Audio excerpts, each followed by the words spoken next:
So, you want to be an it girl?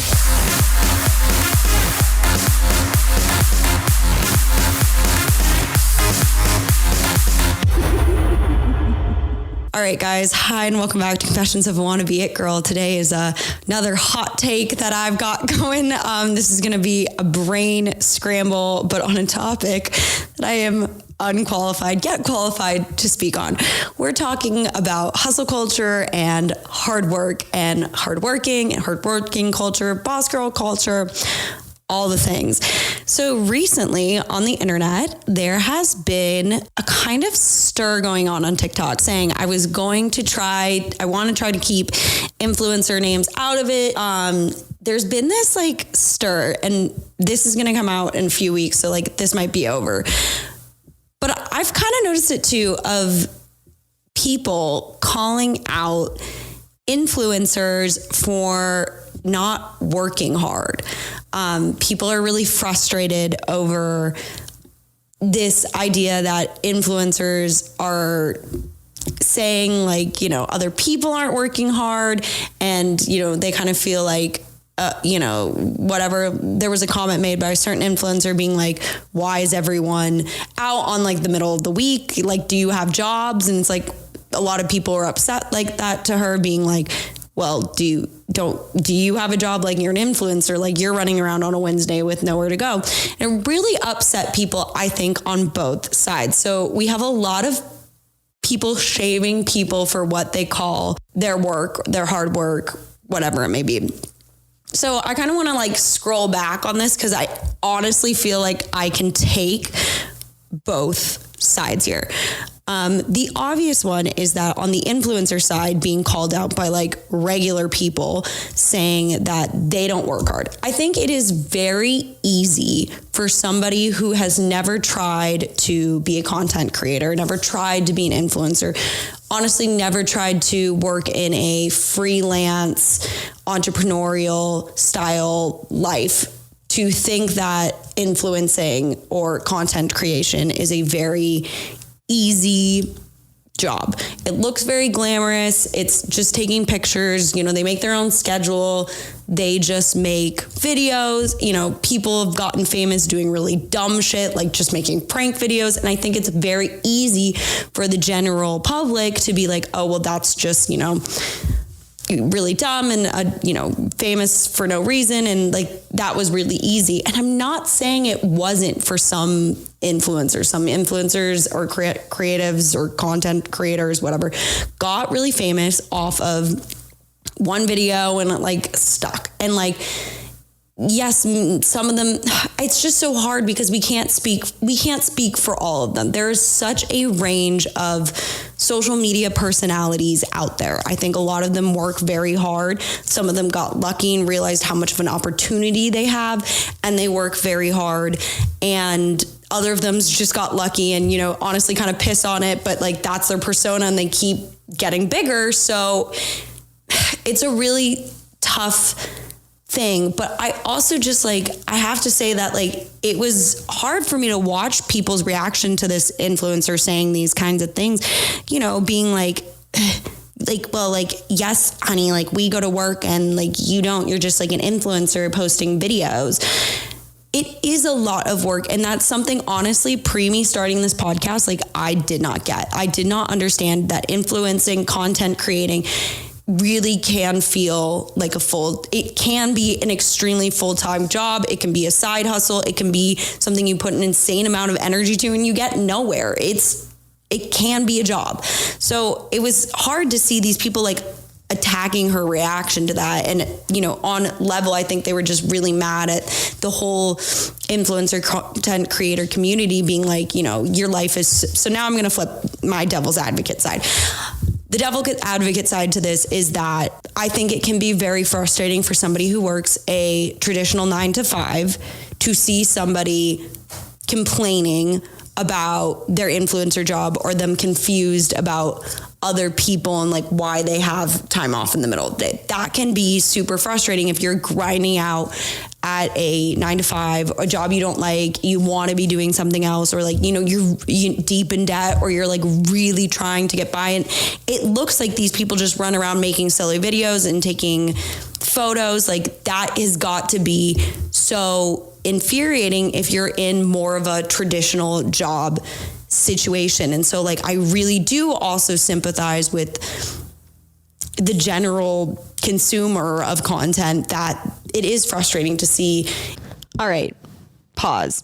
So this episode was recorded a few weeks ago, like 3 weeks ago. And since then, this conversation about influencing has gone even more crazy. There's been another kind of cancel moment over an influencer saying how hard it is to be an influencer. So I really felt it was important to add in something I really wanted to say about the issue that I feel like when I watched back and listened to the clips, like I didn't feel like I acknowledged. And I have to remember that I've been doing this podcast for 2 years, and a lot of this is talking to influencers, and I am a white female who comes from, to be honest, a very privileged background. And I don't think I acknowledged that enough in my previous statement. So I wanted to make sure I was giving that attention that needs to be given.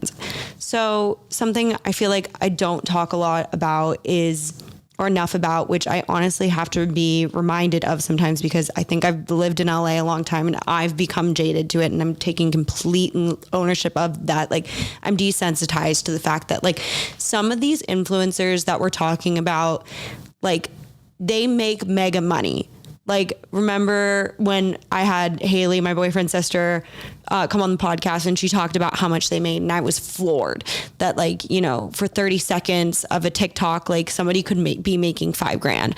I recently got off a job where I found out that for a 30-second video, somebody could be making 10 or 15 grand. Like, it is nuts. We're talking mega that and to somebody who is out there grinding at a, low income job, a job that like, that in there have to help keep their family afloat. Like, this must fucking suck to hear influencers get online and complain about how hard their job is and stuff, because like, you know what, to be completely honest, on some level, like, it is much easier to be an influencer. Like, if you're, working to keep your family like afloat, like, it looks pretty fucking good to be taking some photos in Hawaii and doing a TikTok ad for a teeth whitening strip. Like, yeah, that's gotta be a pretty fucking hard pill to swallow. At the same time, like, I know influencers who are absolutely like grinding and, aren't mega influencers, and they're making some money for themselves, but maybe it's not enough. And they also have another job. So like, I'm going back to what I said, that like the range is just absolutely really, really large of this. And like, that's why I feel like on some level it's hard to judge. And like, maybe we should just like put our judgment aside, because at the end of the day, it doesn't matter what somebody else is doing. It only matters like if what you're doing and like what you're putting out into the world, like, and there's God, I feel so icky even talking about this. I really feel that it's really hard to, judge, because everyone comes from such different situations, and, get on the internet to be like distracted from their shitty day, and they see an influencer complaining about how hard their job is, and, they're absolutely busting their ass to like make ends meet for themselves or their family, or they're supporting other people or caring for other people. So it felt very important to make this like pause and adjust, and add this to what I had been saying, and I think it's important for me, again, to acknowledge that, yes, I am a podcaster who makes no money from my podcast. I make content on Instagram and TikTok for no money. Yes, that's something maybe I would like to do, is like be profiting from these things. But, if I don't, whatever. I just hope that we can respect everybody more on both ends and just not diminish their experience. The general consumer of content, that it is frustrating to see influencers complain. I think, the stereotypes that we all think about in regards to social media is like influencers are selfish, self-absorbed, just always trying to take pictures and videos, you know, so they can blow up, and clout chasing and whatnot. And like, I'm not saying that's not part of it, but it's just on both ends. Like, we cannot judge somebody's hard work or not hard work. Like, because until you really know somebody personally and you know a lot about their lives, like, how can you know how much work they're putting in? How can you know how much work they're not putting in? And that speaks for both sides, influencers or content consumers. Like, I know that there's somebody out there who is absolutely like hustling their butt off just to make rent and, you know, make sure that their Christmas presents are like what they want. And at the same time, I know that there's an influencer out there who is absolutely hustling their balls off, trying to do the same thing. Like, we're not even talking about always mega influencers. We're talking about the girl who is 9,988. And when she gets 10K, she's going to get a big gig. Like, she's hustling too. And it could be a guy. I just always say she. So I just want to like remove my judgment that I've had, and maybe hopefully other people's judgments they've had about like what hard work is for an individual. Everybody's got different shit. Everybody's got different circumstances. And it's just like, I think it would be a lot more of a positive place if from both ends we saw hard work as like, whatever you're doing, if you're happy, or not even if you're happy, if you're just grinding at it, like, let's acknowledge that we're all doing something, you know, and not cutting each other short of that. I also, to be honest, I think this kind of comes from a sensitive place for me, because I feel like from the outside, people might look at me and be like, oh, Marley just like runs around picking up side gigs and, you know, is kind of supported by her, not kind of, I am supported by my family. Like, I'm not even gonna lie, and is an actor and whatnot. And like, I think people could assume like I don't work very hard, but like, I personally feel like I'm working extremely hard. But yeah, like, maybe I don't have a ton to show for it. Maybe I do, maybe I don't. But like, I could see how someone thinks I don't work very hard, and I could see how someone thinks I work very hard, but like, it's just not something scalable, because everybody's thing is different. If that makes sense, I don't fucking know. And when I've been thinking about this whole hard work concept, something that really like struck me that is not my favorite thing to talk about, and I'm going to try to put a pin in something that's a very large issue and I'm totally unqualified to talk about. And that is the idea that, I know people are not going to like this take, but men in a workplace will help men. I can see Eric staring at me right now. Will help out men and not be bitter about giving them a hand, teaching them the way or whatever. And not always, again, none of these are blanket statements for anybody. Women sometimes in the workplace are less likely or just more jaded to willingly give a hand if they don't feel it's earned.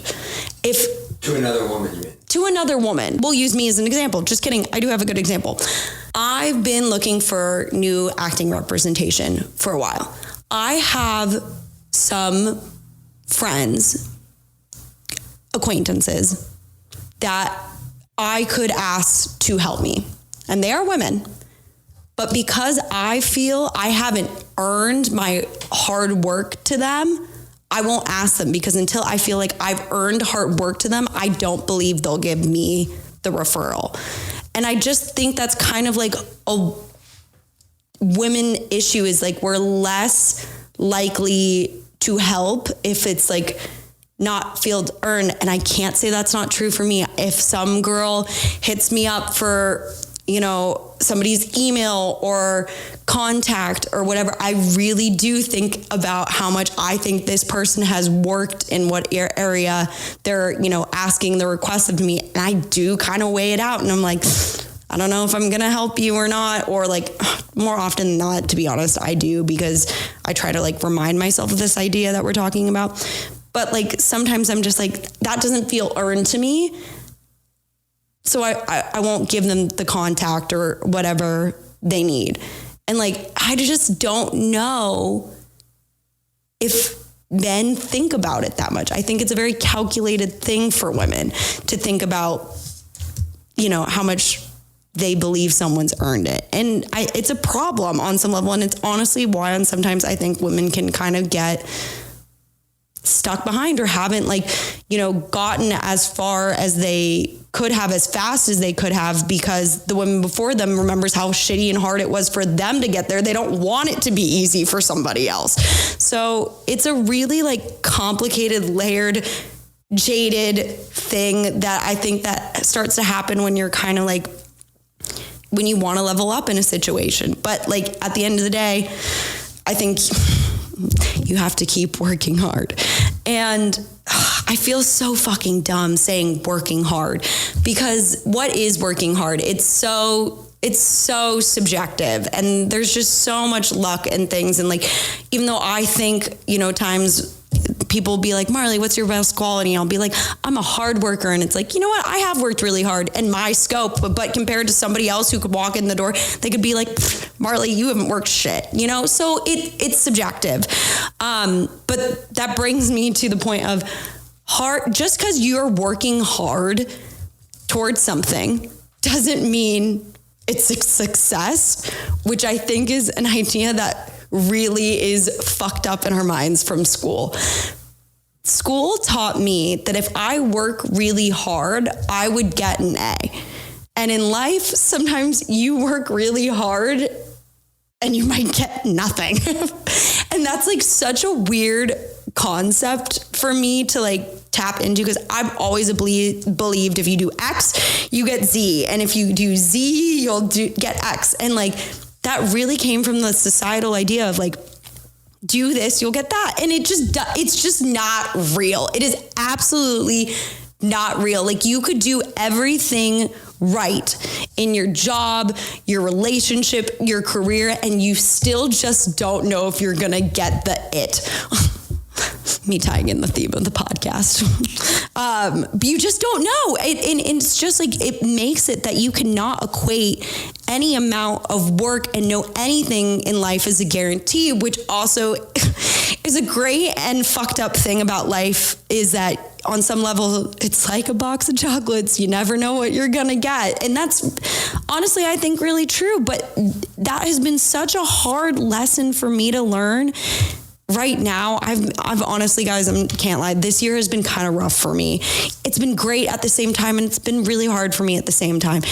And I've just always thought, well, my hard work is going to get me through it. And it might, and it probably will eventually at some point, but I don't know in what shape and form.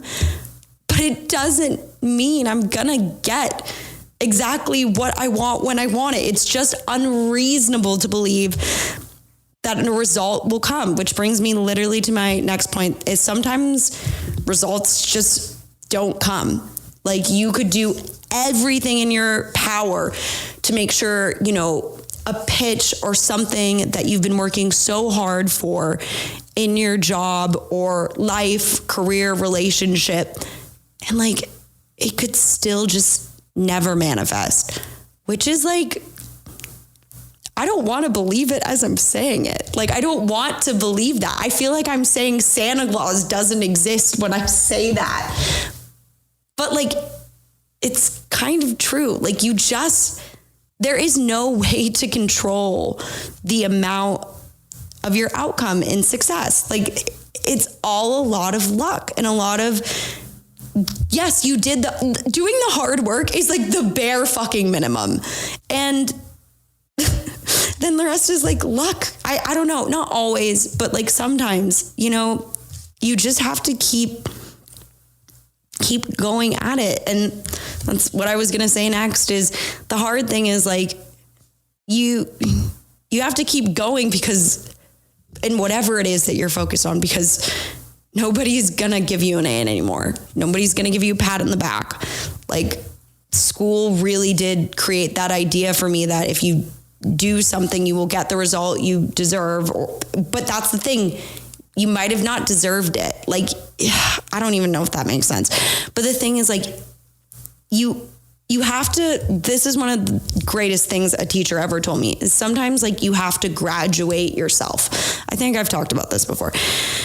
Sometimes in life, there become situations, you're at a job.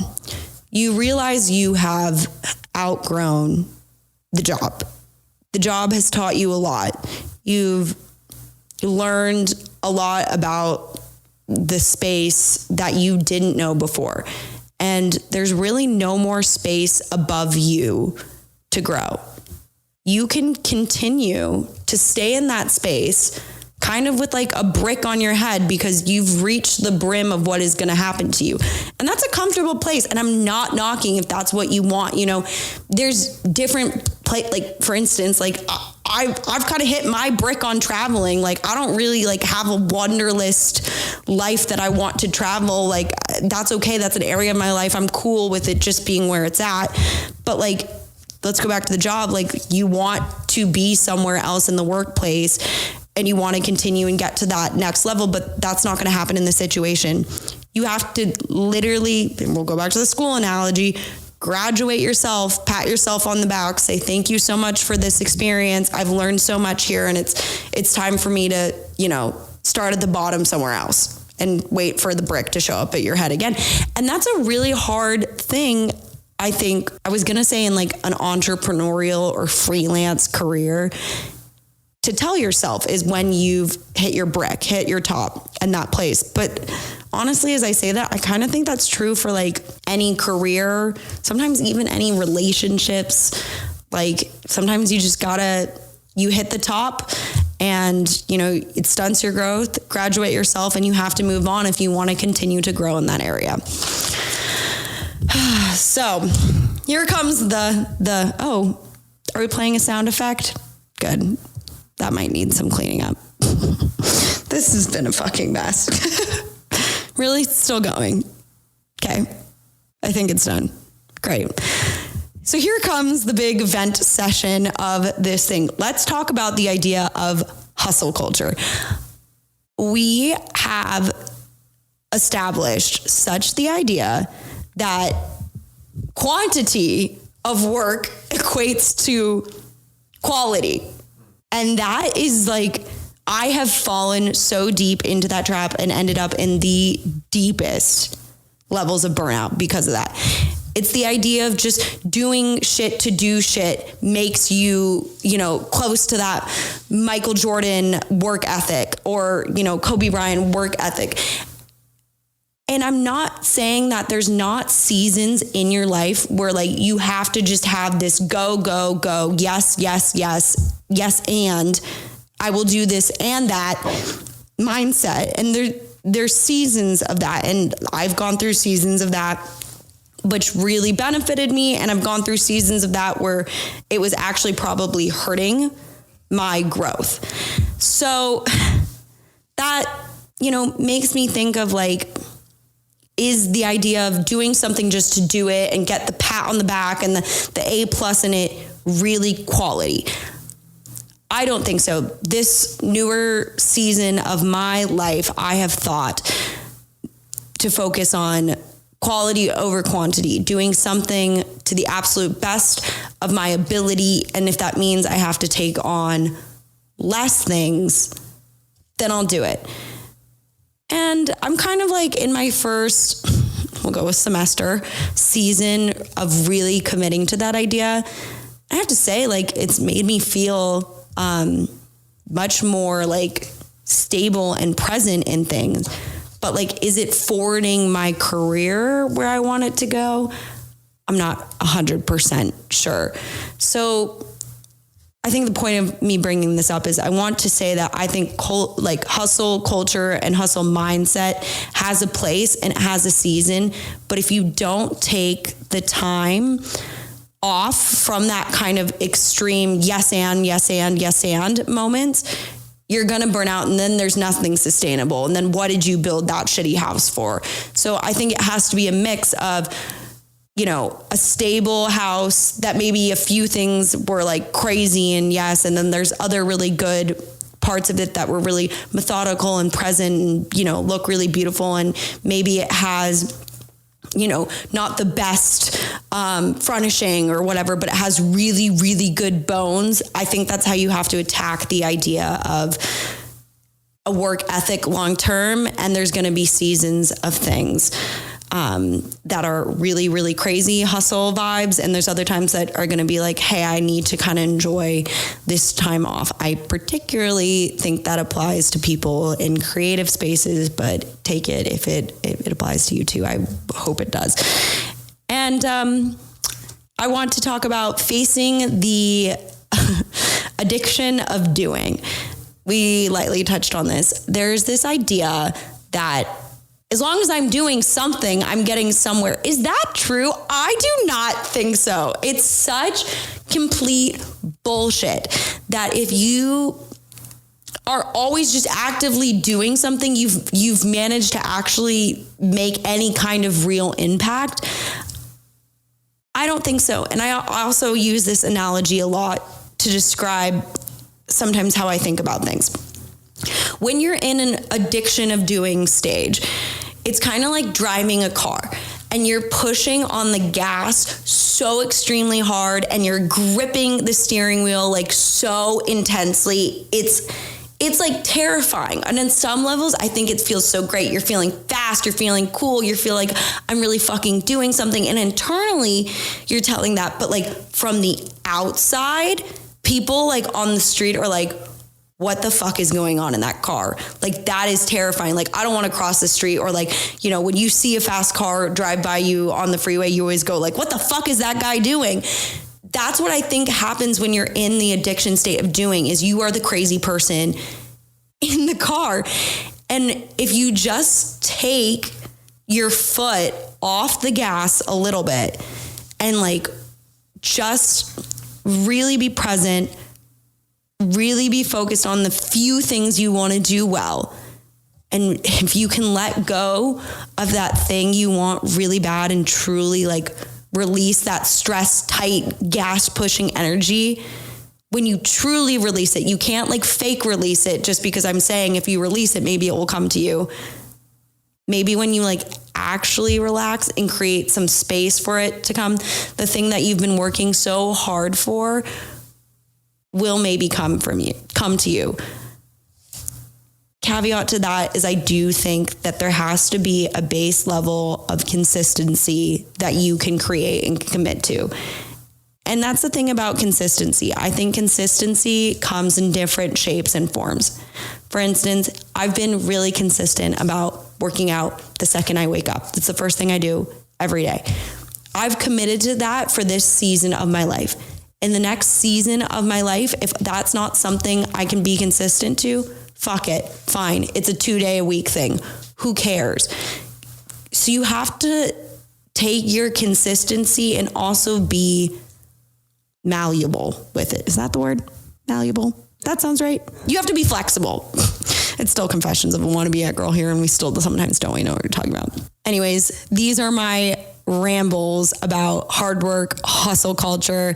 I didn't really touch on girl boss culture, but it is the idea that you have to look perfect, get everything done, and keep a perfectly clean house. To me, that is girl boss culture. And I don't know how anybody does it, and I'm still addicted to the idea, and it's also an extremely fake idea that somebody could do all of those things. So I hope this is a reminder to keep going at what you're doing, have a perspective change about what hard work and hustle culture can really look like. This was all over the place, but I kind of like doing that. So once in a while, we need an all over the place episode. Guys, as always, thank you so much for listening. And don't forget to rate and subscribe to the podcast. You can check us out on YouTube, Instagram, TikTok, and of course, wherever you can find your podcast. Thank you guys so much for listening, and we'll see you next Tuesday.